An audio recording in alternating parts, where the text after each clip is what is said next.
Welcome to everybody who's already joined. My name is Jim Tanburn. I'm coordinator for DCED, and I'm just welcoming you. Essentially, there's about, as I say, it's about 80 people who've signed up for this.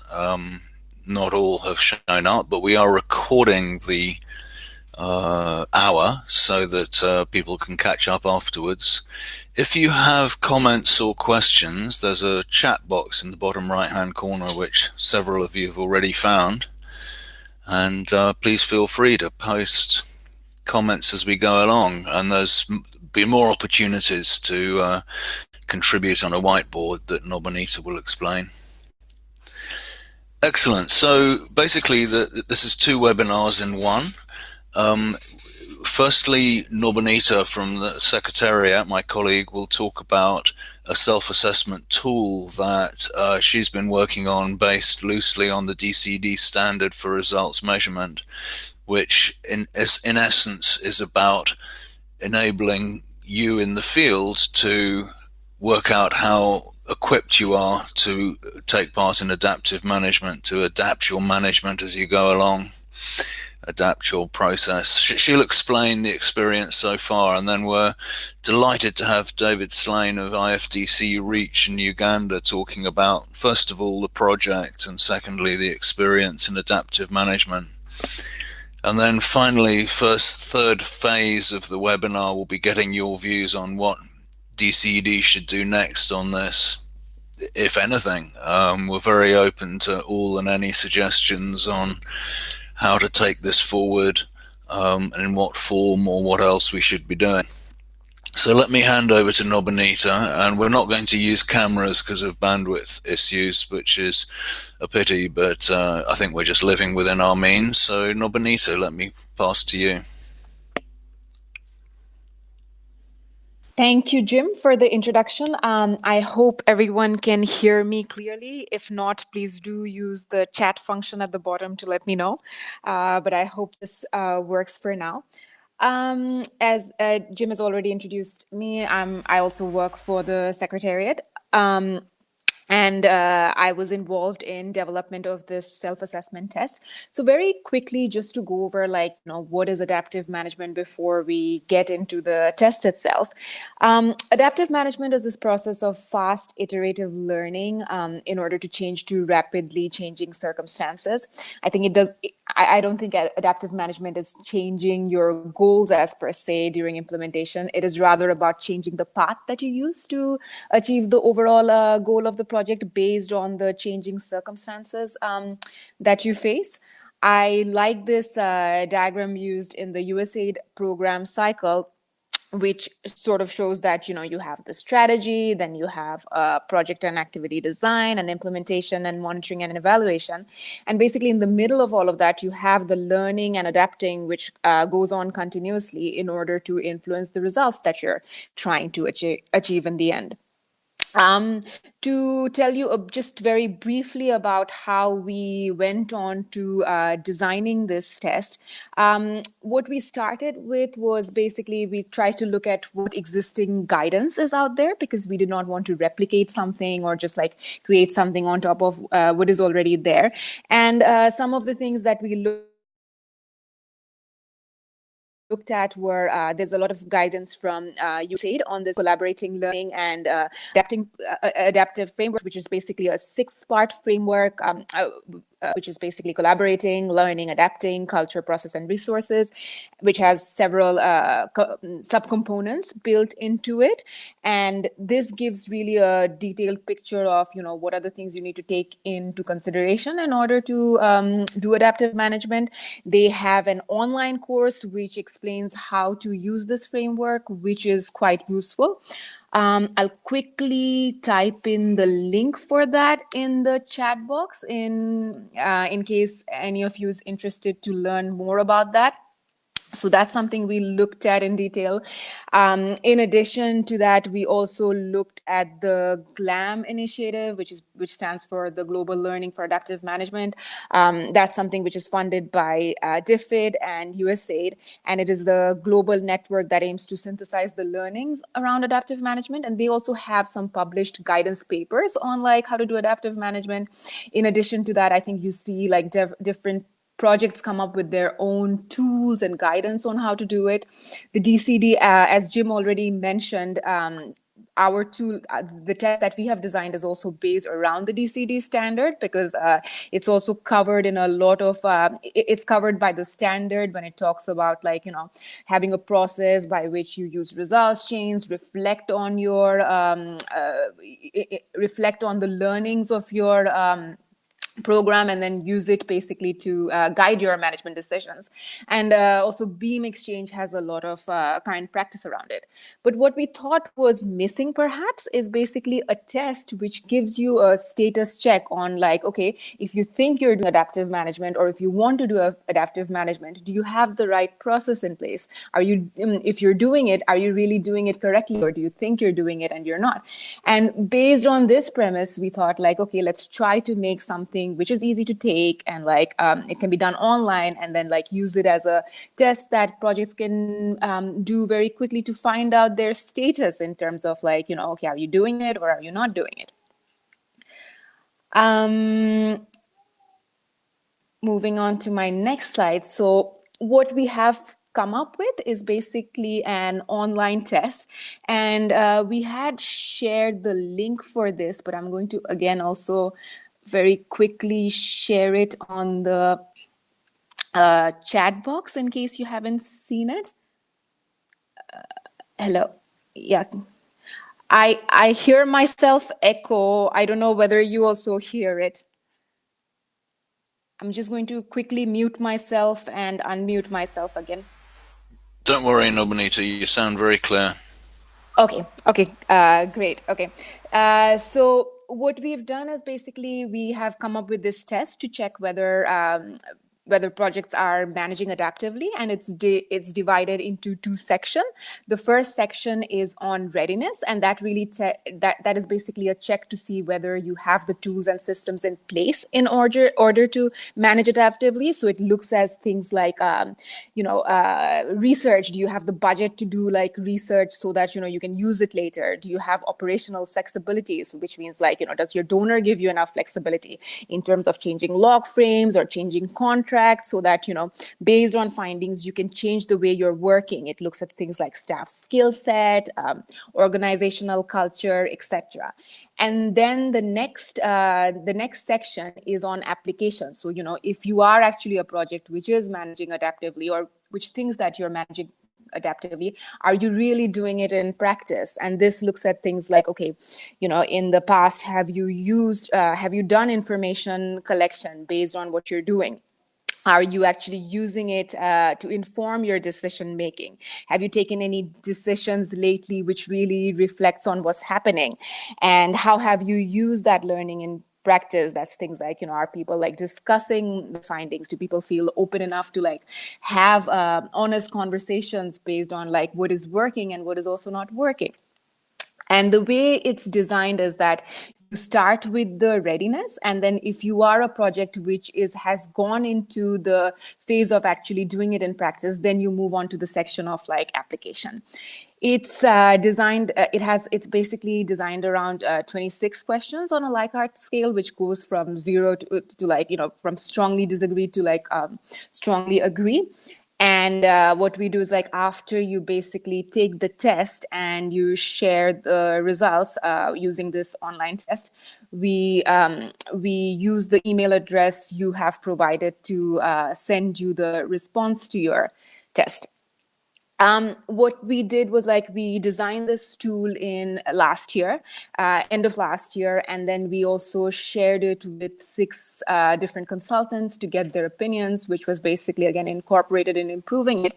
And then we tested it with 6 programs where we basically just told them like, look, could you use this in your project, and then sort of tell us like whether this is useful, if not, like how we can improve it. And actually, since we have also like we have posted this webinar, we have 11 others who have used this. So I hope like any of you who have used the tool or like gone through it, you are also here today. Is there anybody who has in the audience today who has actually used the test? If so, maybe you can just tell us on the chat box, yes or no.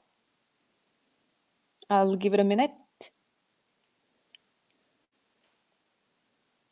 Okay, perhaps not. But I hope, like, you know, I've shared the link for it, so I hope at least you can go through it. Oh, we have somebody typing. Maybe that person has used it. Okay.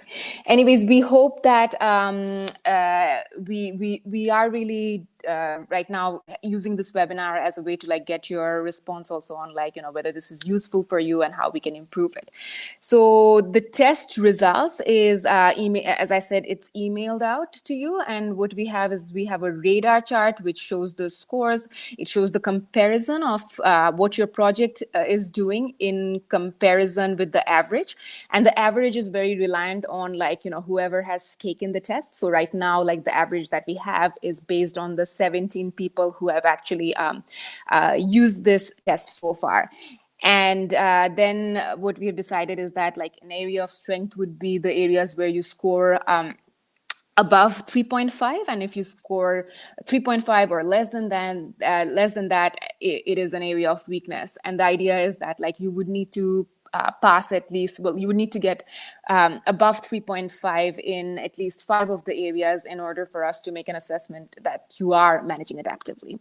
There's then a brief interpretation of results, and what we had included was also recommended reads, which basically shares with you like, okay, what are other useful guidance based on the results you have. If you have an area of weakness, perhaps this is a document you can read and it might be useful for you.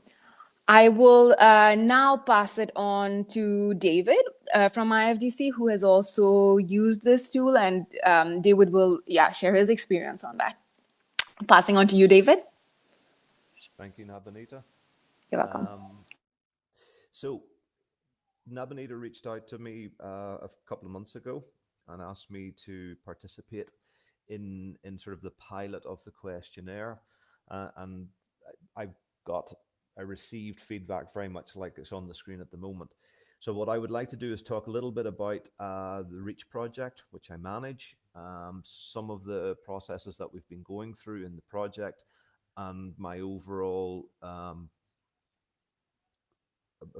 reaction to the questionnaire and some of the learning points that we got from doing it. So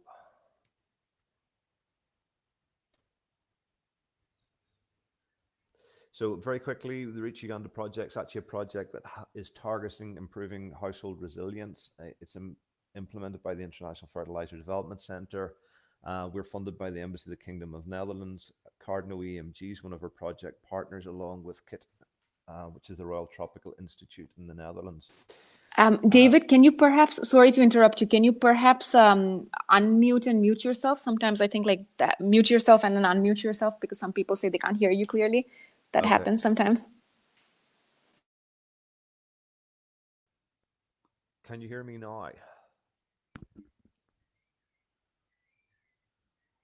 It's better. Can I be heard now? We can hear you, David. You're just quite faint. I think just if you can speak a bit louder, that will be fantastic. All right, let me try that. Yeah, that's better. Okay. So as I said very quickly, the Reach Uganda project is targeting improving household resilience. We have 2 objectives within the project: that agribusiness and service providers have a better functioning market system, and as I said, we're trying to improve household resilience. How we approach that as a project, we have 4 areas where we felt that we could impact upon as a project.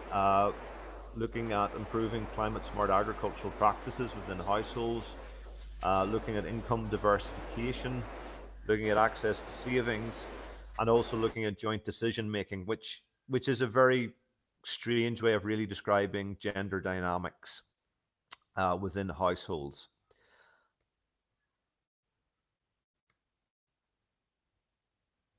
So why we've taken a market systems approach and trying to utilize adaptive management within the project, part of it was that we realized we were at the definition of madness. We have as an organization and sort of programmatically over the years tried some of the same things again and again and kind of and hoped that we would have a different outcome. And this time we said we're going to approach it differently. We want to approach our management differently and see if we can really make an impact.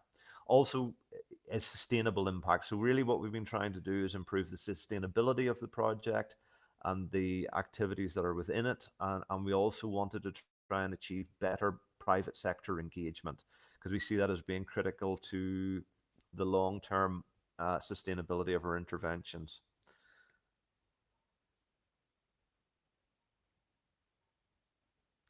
So after about 2 years of managing the project and probably not doing very well at adaptive management, we conducted a midterm review of the project. And that brought us to a number of changes within the project. And one of the things was that we realized we needed to have a more pragmatic approach in how we used market systems development. We had perhaps a very orthodox view of how it could be approached, that it was predominantly technical assistance. We work quite a lot in the potato value chain in Uganda, Irish potato as it's commonly referred to within East Africa, and also lowland rice. And both of these are actually quite underdeveloped markets. So there aren't very many actors. The supply chains, the value chains are not always very well developed. So we probably needed a more pragmatic approach where we're actually looking at some capital equipment investment with some of the actors within the value chain. It needed to go beyond some training and training and a cuddle, as somebody recently described it.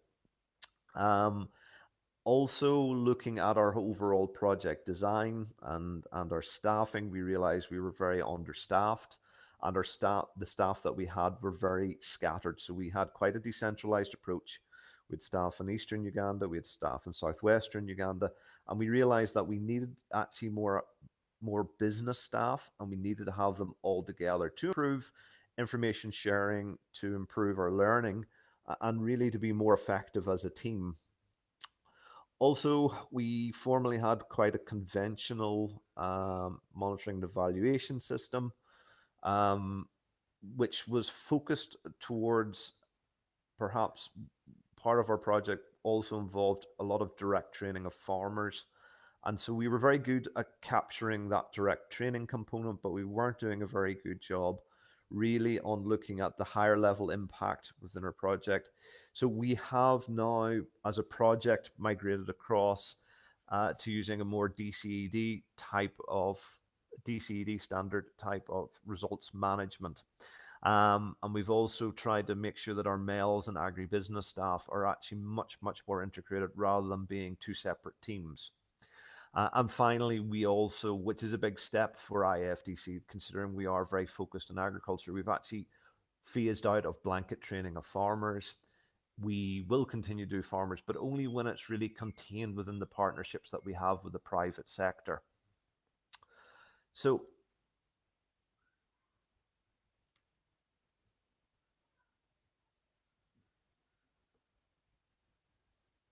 I think there's a couple of challenges that we found in adaptive management because we didn't really integrate it very well from the start.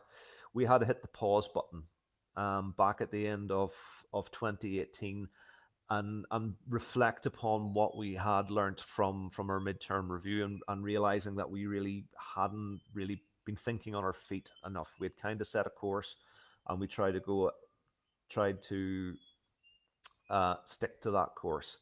So then we had to hit the reset button, and to do that, that took a lot of selling. It took a lot of selling to our staff. It's taken a lot of selling to the management within IFDC, but also our partners, the donors as well, because it was asking for a big change in mindset. And some of the areas where we actually found quite a lot of resistance was when we kind of said, look, the log frame is no longer relevant. And we said the log frame is kind of dead. And that came as a shock, I think, to our donors. And maybe we could have parceled that information better and more and more kindly. I think we discovered that the log frame is a great comfort blanket for the donor, and when you remove that, they start to get edgy and they say, well, what's going to happen? And so we should have been better able to explain what we were going to do there. But we discovered that certainly certain donors are still very log frame orientated. They're very comfortable with a log frame, but when you say, well, we're it's not just as relevant anymore, we're looking much more at results chains and results management, and sort of that every activity will have its own unique log frame, that's in a way very hard for them to comprehend. One of the other messages that we had to deliver was that the actual achievement of impact and our higher level impact and goals will take longer than we had projected back at the project inception. A lot of the interventions that we were taking on from early 2019, it could be as much as 36 to 48 months before they have achieved maximum impact. So that's kind of a hard message to deliver. Donors want to hear about immediate results, immediate impact, and that was still relevant. But to say that we're really looking at sort of our achieving maximum impact, it's a much longer time frame for some of those things. That's a tough sell sometimes. So what could we have done differently? I think one of the things that I realized is that this isn't something you can figure out yourself. You need somebody to help you with the process. If you're going to try and do if you're going to try and do adaptive management, you need somebody that really has some experience in that to help you do that. Some of the other thoughts that I realize, if you're trying to do this differently, is it's probably better as to do this at an organizational basis, not just on a project basis. It means that everybody within the organization has a common understanding of what you're trying to do. People are speaking a common language. They have a much easier process of integration across the organization. I think sometimes organizations, and we are the same, have a temptation to try and do something on a pilot basis. And they say, well, we'll try and pilot that on the REACH project, which is okay, but it doesn't get you the broad buy-in that you need organizationally or institutionally. Probably one of the other thoughts that we've had or realized is it need to involve your partners, your funders from an early stage, so that you can bring them on board, that you don't shock them. And I think we did shock the embassy a little bit. And so we could have introduced this as a topic much better, and we could have had more useful discussions in and around it and introduced this better, rather than sort of as it gave the appearance of that we woke up one day and decided we were going to try and just do this. So definitely could have been done better communication around what we're trying to do. I think this is my final slide. Looking back at the test, as Nabanita has described it, it's a Likert scale. It's very easy to provide answers. What I think some people will find hard is to answer honestly. Self-deception is very, very easy and very possible when doing this test, because nobody wants to look bad. Yes, the response is the way that you get the feedback is nice. It's kind of non-threatening, but we all want to look like we can do this. Whereas, in fact, I think in reality, it's much, much harder. One of the things that I realized afterwards. I'm not sure that all of the responses had equal weighting. I think weighting. I think are some are probably more important than others, and that might be something that Nabanita can look at. The results, the way the results are presented, are very digestible. They're very easy to interpret. Where I think I saw a need is perhaps on the after the results. It's what next. And Nabanita very kindly provided some literature for us to read and review. But I think that's a great taster of what you can do. I think you need somebody to guide you. And some assistance, as in, that's what I would say. It's very easy to read the material and go and actually get overwhelmed again and say, well, how do I make a plan to operationalize this? How do I go about this as a project leader or as a leader within an organization? How do we really make this happen? What do we got to do? And I think that there is more support needed to draw up an effective action plan. One of the other things, and I think I'd sort of missed it out, was definitely when trying to do adaptive management and the reflection component. I may have sort of skipped over that one of the slides. Is as an organization to do effective reflection can be difficult if it's not already well ingrained in a body or institution.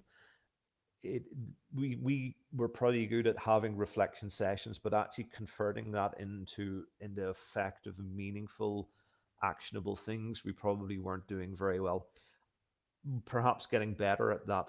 But as I said, I think the test was really useful for us. It was a great eye opener. It is the what next bit that we struggle with. So I think that was my last slide. I'm sorry for the issues with the sound initially. I hope that this is something that others can relate to, and I'll just hand you back over to Nabanita.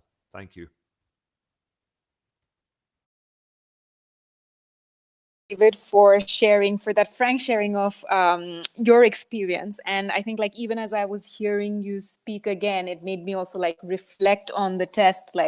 I think one of the components was asking about operational flexibility, whether your donor gives you that flexibility to reflect on your log frame or change your contracts. And that is, of course, something which is also not within the it's not within the reach of the project. So it is ultimately also reliant quite a bit on the donor, how much flexibility they give you. And also the second thing that you really mentioned about there is guidance, but then how do you do that? And that was also something which we had struggled with. Our test was really just a self-check on what you do, but then how do we make this also usable by projects? That's also a question mark even to us at this stage. And that's why we really hope that in this next part of this webinar you can also maybe give us some ideas on that. So before just going to the whiteboard and asking you these questions, I just wanted to also synthesize the key lessons that we learned from coming up with this test. We felt that there is a significant interest and participation in it. Whoever we've asked to take the test has been quite positive with us in doing it and sharing the results. It's quite easy to take. It's only 26 questions, so it does not take too long, perhaps 10 minutes from busy managers. What David raised right now, which he had also shared with me previously, that's very true. There is this risk of the self-bias because, the test is ultimately very reliant on how truthfully a project is responding. So it's also reliant on how you respond. It really lies with you. It's also, I think, very much reliant on who takes the test. So as we have the test designed right now, anybody within the organization, whether it's a manager or a technical staff, an M&E manager, anybody can take the test as such.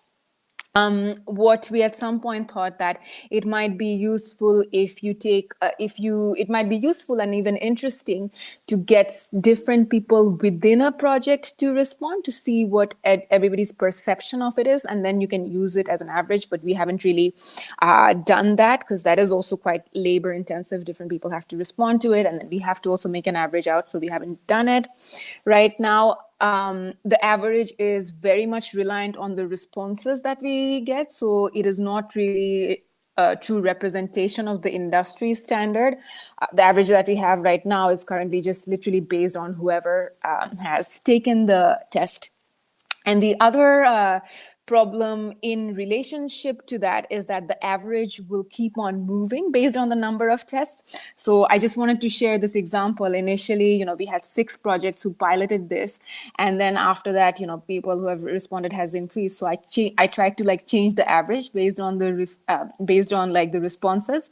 So if you see in certain areas, like research or operational flexibility, the average actually went down, whereas in other areas like information collection, it went up. So, I'm not really sure also how we can change that. Do we now say that okay, this is every mid-year we're going to basically update the average based on whoever has taken it till that point, and then make sure we very openly say what that average is based on. We can't of course share the names of whoever has taken the test. The names are ultimately whoever has taken the test and enters the email address, the responses will only be shared with you. We haven't made that available to everyone, of course, because it's really it's just supposed to help you and it needs to be anonymous. And the other thing that we also struggled with was that because again, we tried to make it very easy to take. It doesn't also go into very big details on for instance, why don't you have operational flexibility as such? So that's why the response that we give, that's also very much reliant on this. So we can't go into really a in-depth response on how to improve it. So initially we thought that we'll give a generic response, but then even on reflection, we felt that, okay, how useful is that? And as also David says, that even to use that results itself, you would probably need some sort of a help in thinking through how do you now reflect this in your design and implementation. Like to do is I would really like to get your feedback on how to improve this further. So first, I think the first thing I want to really ask you is that is such a tool useful for you? Does it really work on the current format? So what I'll first do is I'll just take a very quick survey. So I'll launch it right now. If you could just use this to respond with I think you just need to click on this to just to let us know, do you think such a self-assessment test is useful, and do you think the current format works? I'll give you a few minutes.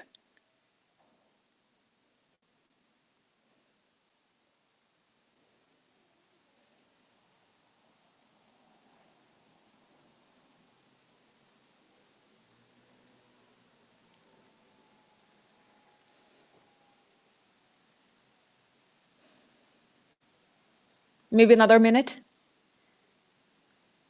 To those people who have also, can everybody, I hope everybody can also see the responses. We have quite a few, I think we have a few, oh, okay. I'll maybe give it another minute and then share the responses.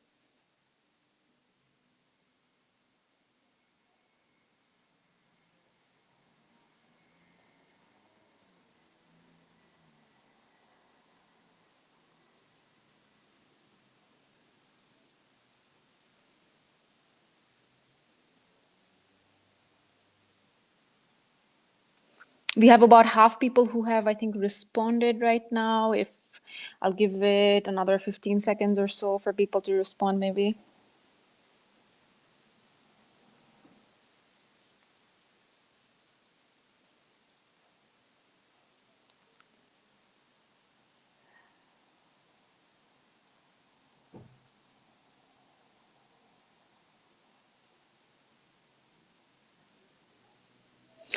Okay, as we have it right now, we have, in response to the question on whether such a self-assessment test is useful, we have so far everybody who has answered, which is about 12 people, has said that yes, it is useful. On whether the current format works, we have 36% who said it. Well, we have 8 people out of 22 who has responded that it does work, and about 4 people who said it doesn't work. And to the people who have said it doesn't work, I'm really it would be very helpful to us to if you can let us know like how it can be improved. Here, I'll just share the results right now. Can everybody see now? I hope you see.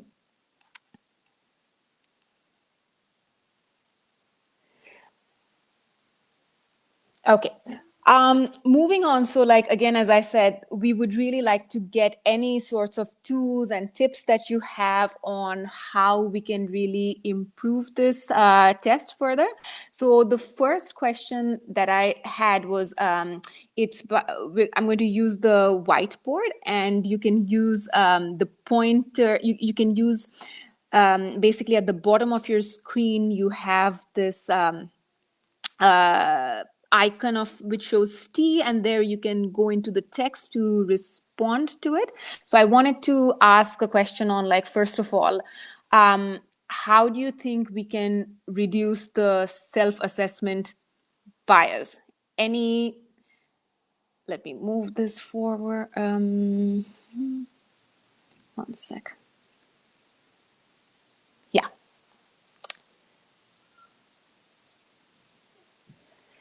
Adam says you can't see the option for the pointer. Is it turned on?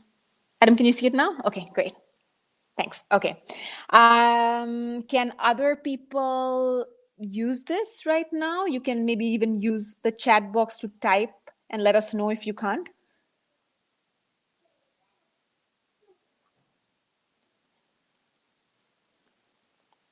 David, maybe you were one of the first persons who told us that, this is how do you reduce for it. Do you have any thoughts on how to reduce it?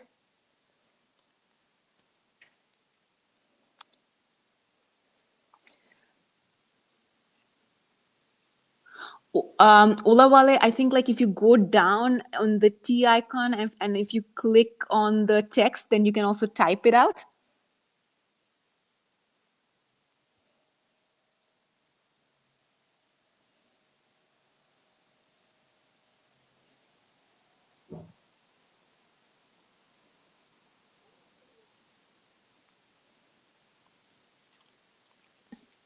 Can you triangulate the data? Okay, that's definitely. And by triangulating the data, do you mean by getting more people to respond, or do you perhaps mean by getting?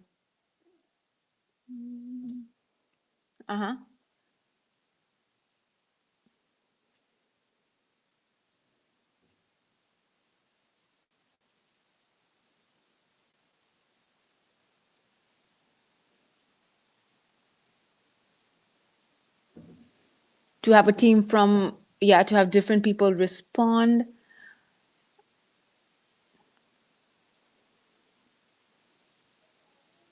Okay, sure. Yeah, I think if you haven't looked at the questions, it is difficult to answer it. I have shared the link at the bottom, so if you want to also look at it after the webinar, share any information with us on, like, any tips you have, please do feel free to share it. I'm going to again put the link there so that you have it.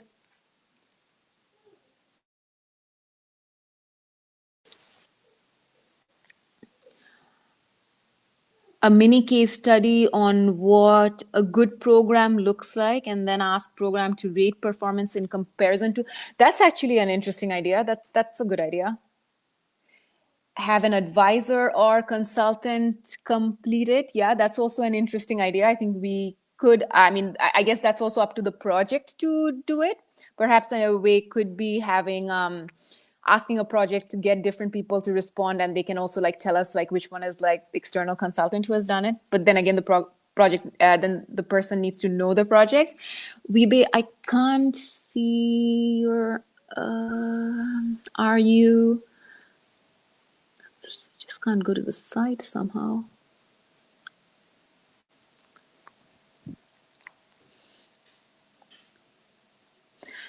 By putting questions more positive for the aim of improving project performance, yes. One of the things we tried to get in the test was also just like try to get it a bit more specific in terms of like just asking like, have you now changed maybe like made one decision in based to like something that didn't work. So trying to get both positive and negative people to reflect on both of that. Yeah, that's also a fair point. Somebody has said it's heavily reliant on the donor and the original design. Could be much usable with theories of change than traditional log frames and results chain. I think, yeah, that's also one of the things that's certainly in the question, because we do talk about like having results of chain which are updated and not just like, as is also mentioned in the DCED standard for results measurement, updating that. Okay, actually, this is very useful for us to have this sort of feedback. So thank you. And then I also had a second question. Let me just clear the whiteboard right now. Oh, thank you. Thanks, Amy, for doing that. The other question was basically, again, like you've shared like some of your thoughts already, but like it's really around this, like how do we improve this tool further? You have spoken about like getting other consultants to do it, but do you have anything like, I've spoken about the different components that we have. Are there other sort of like questions we should include? Do you think it should be more detailed? Do you think presenting results as it is, this works, or, what would be useful for you? If you can share any sort of thoughts on that, that would be really useful.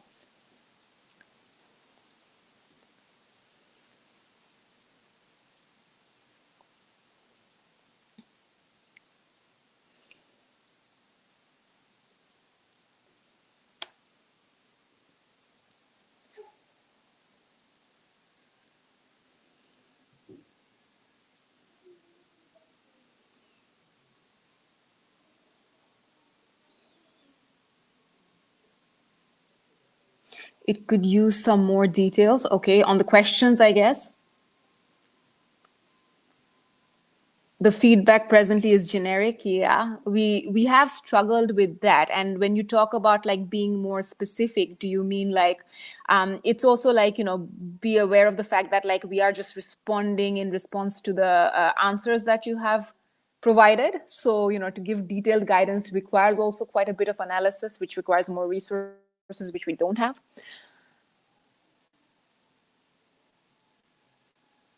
Linking it more clearly to specific guidance, example on having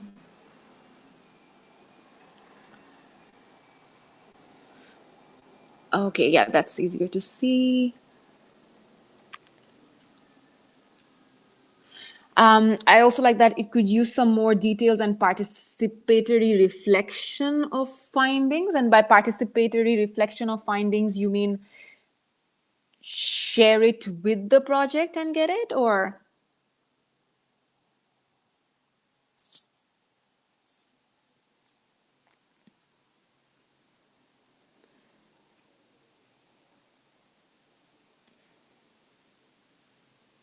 Maybe emphasizing the confidentiality of the data. Yes, yeah, that's definitely fair enough. Discuss it with project stakeholders. Yes, I think like that was initially something we had thought about, but we haven't really piloted that if you get an organization and ask different people within that to also like take it, whether that is within the program or like different project stakeholders, whether that would whether the results would vary, that's actually an interesting point which we haven't tested.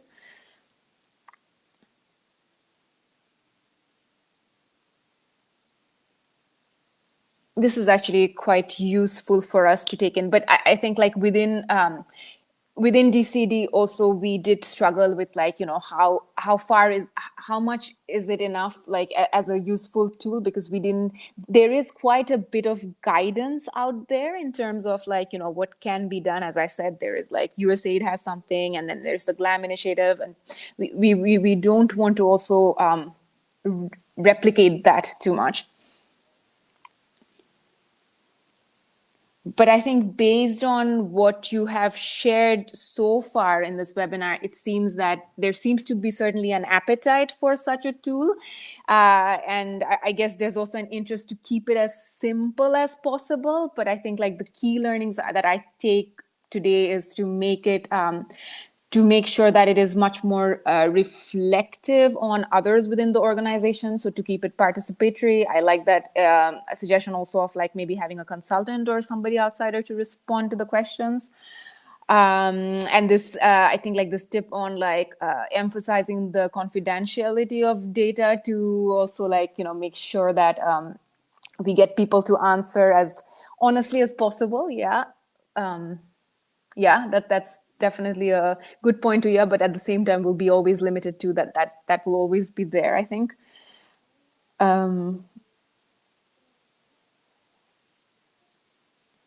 Yes, does anybody have any last thoughts, etc. on this? Perhaps it's still good to emphasize that it's still in a very pilot phase. So if anybody has more suggestions, if you haven't used this test so far, please do use it. And it takes us a week or two to respond to you with the response to the test. But once you get that, please do share with us your thoughts. Somebody said, final thoughts. I agree. There's an appetite for the tool and adaptive management. There are also lots of resources, but projects may lack people to help facilitate the process. Yep, very true. Weebe also has a question on are you thinking of elaborating as well a specific version for donor organizations? That's a thought. Jim, do you want to respond to this? To help them in self-assessing to which extent they are. Actually, that is also something we had considered at some point. Jim, maybe you want to add something to that? Want is a strong word, but I was just having a quick look through who had signed up for the webinar from donor organizations, and the honorable mention is USAID. They're the ones who are leading the way, I think, from a donor point of view.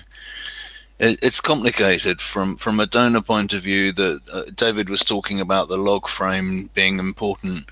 Many donors contract on the basis of a log frame, and the contract and the agreement is important. And David, I don't know if you can say anything about that.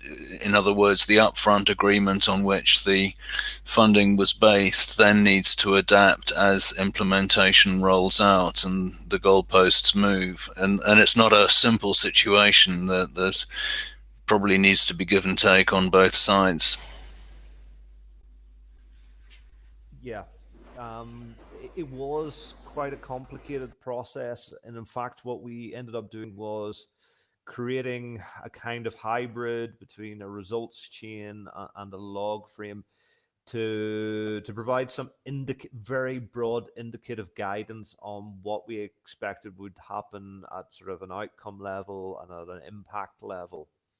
The project was initially contracted based upon a log frame, and we were in a fortunate position perhaps that ultimately there was not going to be significant deviation at an outcome level, and the Dutch embassy was quite concerned at what was going to happen at an output level, outcome level, and that wasn't going to deviate significantly. But the higher level, at our goal level, we felt that we were probably actually going to achieve better results.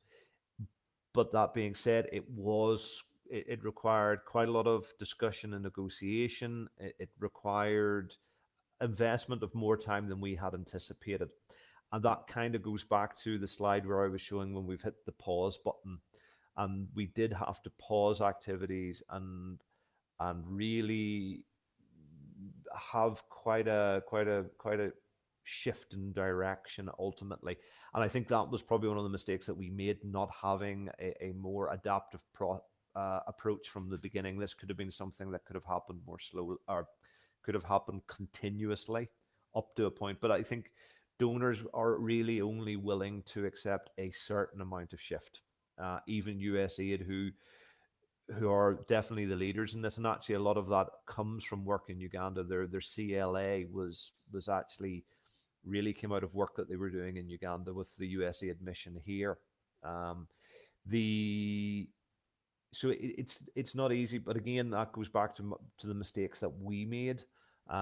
We should have had a more inclusive process from the beginning. We should have opened that communication much earlier, and sort of turned up one day and said, listen, the log frame is dead, and there was silence. That was a mistake. So that you can approach it better than we approached it, but it is still a difficult thing to sell, because as Jim has said, a lot of this is contracted upon the log frame and what is projected to be accomplished in that.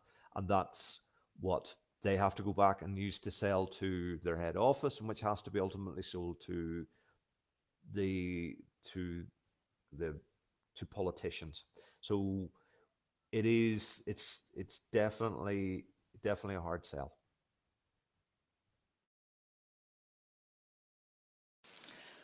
Thanks for that, David. Yeah, agree to exactly everything that you said. And I was just scrolling and looking at all the things that's typed out in the chat box. And Simon, just to go back to what you have typed, you said that you find this approach more applicable when used with a theory of change than traditional results chains and log frames.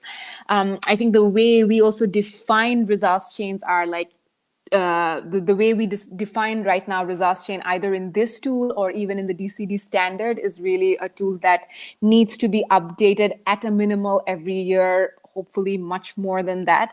So I completely agree with you. There's no point in having like a traditional, well, just a theory, a log frame which cannot be updated at all to reflect on what's happening. That's also something David has emphasized.